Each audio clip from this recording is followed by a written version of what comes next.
nasaan na? Gagi, mawala yung ulo ng isa. Makipag-agawan ka naman dyan, naubusan ka na, na.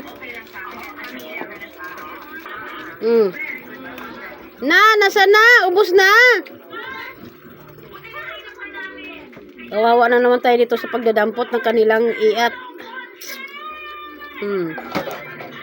Ayan, sa lapag, kainin sa lapag, sayang. Yan, pinapaguro niya ni Papa yung mga kanin na yan. Stop mo muna. Yan, pati sa ibaba, kainin nyo. Kanik-kanik ginagawa mo. Tignan mo guys, yung aming mga tuta, oh. Tuta namin, malalaki na. Tignan mo yung isa, oh, bulinggit. Maliksi sa pagtumakbo kasi maliit lang siya sa kanilang magkapatid. Nawala na yung isa guys, yung babae, kinuha niya.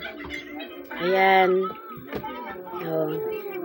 Di sila kasya sa tingnan mo yung isa, oh.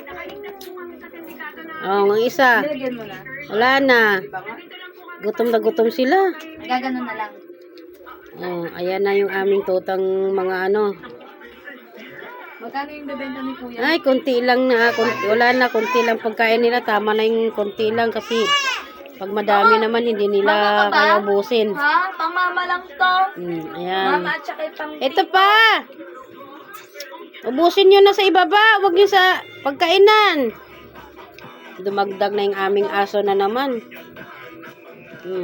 Strawberry? Ano? O, tapos inom tubig. Watermelon. Ice.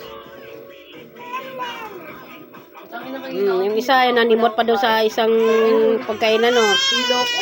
Tutong ilan. Ha? Gaan. Ayan, ang sarap. Ganyan ko lang. Tapos mamaya. Sabaw nila guys, sinigang na baboy. Yan.